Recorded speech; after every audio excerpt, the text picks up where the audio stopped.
Hello friends, आज के video में डिस्कस करने जा रही हूँ लिटरेरी टर्म नॉवल को, जो कि बीए फाइनल ईयर के स्टूडेंट्स के कोर्स में है।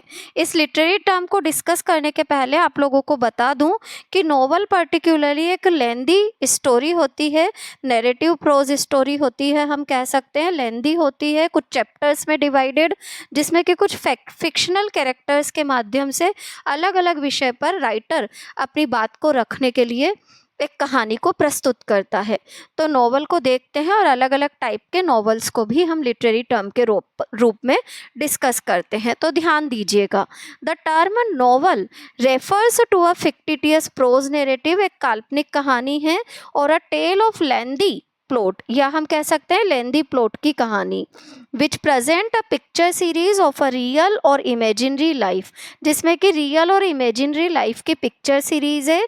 इट्स मेन एलिमेंट्स, इसके मेन एलिमेंट्स हैं fictitious prose story, lengthier and more elaborate, जो कि लेंदी है, इलेबोरेट है than a short story. A picture series of imaginary life, इसमें इमेजिनरी लाइफ की तस्वीर होती है। पासिंग एज रियल लाइफ, जिसे देख करके हमें ऐसा लगता है जैसे तो रियल है। Well knit plot on a likely, इसका प्लॉट वेल निट होता है, ऑन अ लाइकली इशू, संभावित मुद्दे पर। Human character every now and then suffering, human characters होते हैं जो कि जब तब कुछ इमोशनल क्राइसिस का सामना कर रहे होते हैं। The mayor of Casterbridge by Thomas Hardy इसका एग्जाम्पल है। Now novel remains an instrument of expression of unlimited elasticity. Novel अब क्या रह गए हैं, एक इंस्ट्रूमेंट रह गए हैं असीमित परिवर्तनशीलता को प्रस्तुत करने का। There are different kind of novels, अलग अलग प्रकार के नॉवेल्स होते हैं। दीज आर एज फॉलोज, जो कि इस प्रकार से हैं। पहले पिकारेस्क नॉवल, पिकारेस्क नॉवल जिनमें कि एक स्वतंत्र जीवन या घुमक्कड़ जीवन को प्रस्तुत करने की कोशिश की जाए। शुरुआत में इन्हीं नॉवेल्स को पिकारेस्क कहा जाया करता था। The word picaresque has been derived from Spanish word picaro, Spanish word picaro से लिया गया है, विच मीन्स रग, जिसका मतलब होता है rogue. So the picaresque novels in the beginning were the stories of vagabond life, तो शुरुआत में पिकारेस्क नॉवल जो थे वो आवारा जीवन या घुमक्कड़ जीवन का चित्रण थे। दूसरे होते हैं गोथिक नॉवल, जो कि भूत प्रेत जादू टोना को प्रस्तुत करते हैं। It was the pre romantic novel of terror, terror के प्री रोमांटिक नॉवल थे। सुपर नेचुरल एंड हॉरर के आर इट्स एलिमेंट्स, जो कि इसके तत्व होते। It has murky and gloomy atmosphere, इसमें मर्की और ग्लूमी एटमॉस्फेयर है। मिडिल एजेस का र्यून्ड बिल्डिंग्स है, विचक्राफ्ट कासल्स किले हैं, घोस्ट अंडरग्राउंड चैम्बर्स हैं, फियरफुल नॉइजेज हैं एंड अदर सच थिंग्स, और इसी प्रकार की कई चीज़ें हैं। नेक्स्ट आते हैं domestic novels, the two woman novelist. Domestic novels घरेलू जीवन, महिलाओं पुरुषों की समस्याएं, जो कि घरेलू जीवन में उनकी उठापटक जो चल रही है, क्या क्या उस समय के कल्चर और समाज के कारण उन्हें देखना पड़ रहा है, ये सब कुछ डोमेस्टिक नॉवेल्स के अंदर आता है। तो डोमेस्टिक नॉवेल्स के फेमस राइटर्स कौन से रहे हैं? The two woman novelist, two woman novelist, एक तो मिस फेनी बर्ने और दूसरी Jane Austen, started writing this kind of novel, इन्होंने लिखे इस प्रकार के novel. The real theme was the maiden's world, इनका वास्तविक थीम था महिलाओं की दुनिया, and her part parents problems, माता पिता की समस्याएं, where the possibility of marriage lies directly, जबकि शादी की संभावना सामने हो in her path. Pride and prejudice of Jane Austen, Jane Austen का प्राइड एंड प्रेजुडिस इसी प्रकार का नॉवल है। इस नॉवल के अंदर चार लड़कियां, उनकी माँ और उनकी माँ का एक तनाव बताया गया है उन बेटियों की अच्छे अच्छे घरों में शादी करने के लिए।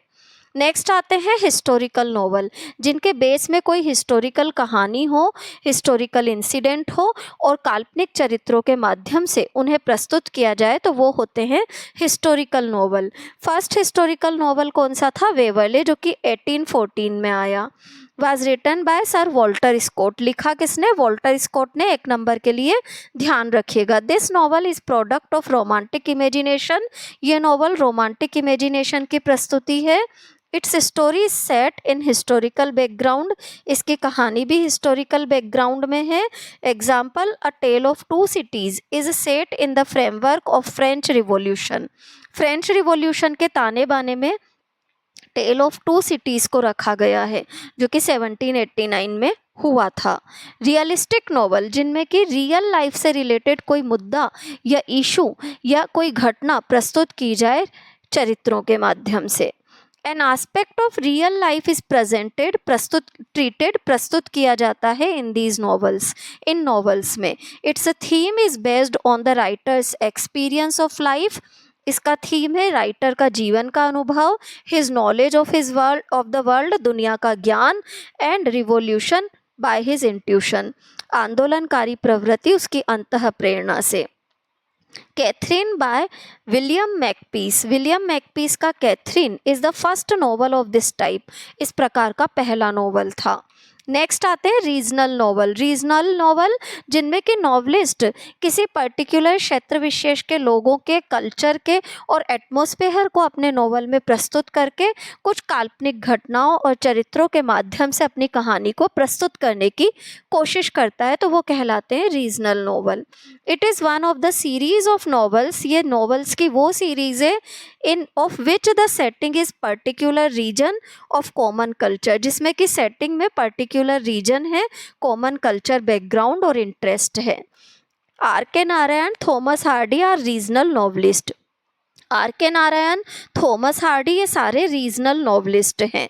Psychological novel, next psychological novel, जिनमें कि मनोवैज्ञानिक विश्लेषण किया जाए हर चरित्र का, हर चरित्र की अपनी एक समस्या जिसके आधार पर वो प्रभावित होकर के एक पर्टिकुलर एक्ट करता है, तो उस एक्ट जो रोल है उसका, वो किस प्रकार से उसके आसपास के माहौल, उसके आसपास की परिस्थितियों के से प्रभावित होता है, इन सब को प्रस्तुत करता है।